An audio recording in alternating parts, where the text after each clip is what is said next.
মানে এখন অনেকজন মানুষ আমার দোকানে এসে বলছে যে ডিবিটি দাদা ডিবিটি লিঙ্কটা চেক করে দাও তো, আমার ডিবিটি লিঙ্ক আছে কি নাই। সেটা কি হচ্ছে করবে মান সমস্যা হয়েছে কি, যে সাইটে আমি ডিবিটি লিঙ্ক চেক করছি বাট সেই সাইটটা বন্ধ আছে। এখন কি চেক হবে না বা অন্য কোনো সাইট আছে, সেটা তোমাকে দেখাবার চেষ্টা করব। সাইট তোমাকে প্রথম কম্পিউটার স্ক্রিনে নিয়ে যাই, তারপর তোমাকে দেখাচ্ছি।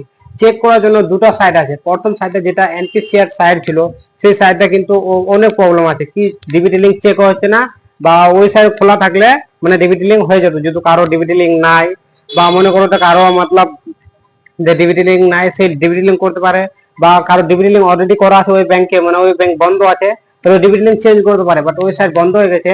এখন তোমাকে দেখাবো যে ওই সাইট যদি খোলা থাকে তাহলে কিভাবে করবে, এবং নতুন সাইটটা কি, কোন সাইট ওটা দেখার চেষ্টা করবো। চলো স্টার্ট করি। ক্রোম ওপেন করব, ওপেন করার পর যারা তুমি মোবাইলে করছো ডেস্কটপ সাইটটা ওপেন করে নাও। তাহলে এখানে আমি কি লিখবো, এনপিসিআই। এনপিসিআই এখানে নিচের দিকে দেখো লেখা চলে আসছে, এনপিসিআই লিখবো। লিখে উপরের দিকে যেটা লেখা আছে national payment corporation of India NPCI, এখানে ক্লিক করব। এখানে ক্লিক করার পর কনজিউমারের উপর ক্লিক করব। এখানে ক্লিক করার পর এখানে দেখতে পাচ্ছেন তুমি ভারত আধার স্যান্ডিং ইনেবল, এখানে ক্লিক করব। এখানে ক্লিক করার পর যা সমস্যা দেখাচ্ছে, মানে একটু লোডিং নাও, তারপর তোমাকে বলছি কি সমস্যা দেখাচ্ছে। মানে এই সাইটটা যদি মানে খোলা থাকতো তাহলে কারো ডিবিটি লিঙ্ক না থাকলে সেই ডিবিটি লিঙ্ক হয়ে যেত, এবং কারো যদি ডিবিটি লিঙ্ক মানে করা আছে অন্য ব্যাংকে, সেই ব্যাংক যদি বন্ধ হয়ে যায় তাহলে ও অন্য ব্যাংকেও ট্রান্সফার করে নিতে পারবে ডিবিটি লিঙ্কটা।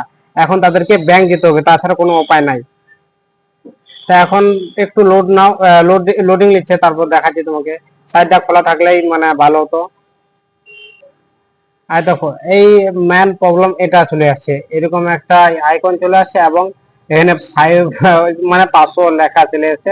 এখন আমি যদি রিট্রাই করি, এখানে আমি যদি রিট্রাই করি তাহলে আবার সেম পেজে আসবো, আবার যদি ওইরকম করি তো সেম প্রসেসটা হয়ে যাবে। এখন আমি নতুন ওয়েবসাইট দেখাচ্ছি তোমাকে। প্রথমে কি করবেন তুমি, তো প্রথমে লিখবেন এখানে আধার। এখানে আমি আধার লিখে সার্চ করব। সার্চ করার পর উপর দিকে মাই আধার লেখা আছে, এখানে ক্লিক করব। ক্লিক করার পর এখানে ডাউনলোড আধারের উপর ক্লিক করব।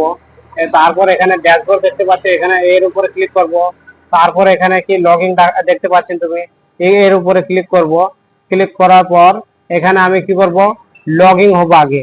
লগইন হওয়ার জন্য কি করব, আমি আমার আধার নম্বর দেব, তারপর কি দেবো, ক্যাপচার দেবো। ক্যাপচার দেওয়ার পর লগইন ওটিপি করব, তারপর ওটিপি দিব, তারপর লগইন হয়ে যাব। লগইন হওয়ার পর কিরকম ইন্টারফেস আসবে সেটা তোমাকে দেখাচ্ছি। তো এখানে আমি লগইন হয়ে গেছি।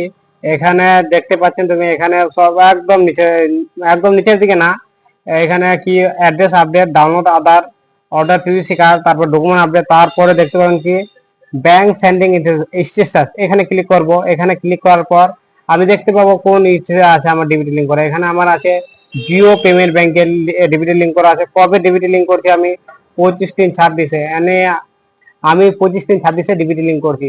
যাদের যাদের মানে এনপিসিআই ব্যবসায় দিয়ে প্রবলেম দেখাচ্ছে, তারা এই ব্যবসায় দিয়ে মানে চেক করতে পারো। আর আধার কার্ডে একটা নতুন মানে আপডেট আসছে, সেটা তোমাকে দেখাবার চেষ্টা করব।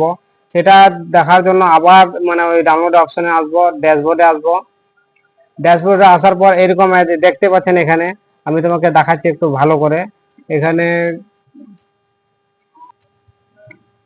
এই ব্যবসায়টা মানে যাদের আর কি নাম ভুল আছে, বা কারো যদি নাম আপডেট করতে চায়, মানে এখান থেকে করতে পারবে। সবগুলা এখানে ডাউনলোড আধার আছে। আধারে একটা নতুন আপডেট এসেছে, যেটা দিয়ে আর কি মানে ওই নতুন আধারটা মানে ব্যবসাটা একটু চেঞ্জ হয়ে গেছে। এর উপরে যদি তোমরা ভিডিও মানে দেখতে চাও তাহলে তোমার কমেন্টে বলো, নেক্সট ভিডিও আমি এর উপরে নিয়ে আসবো।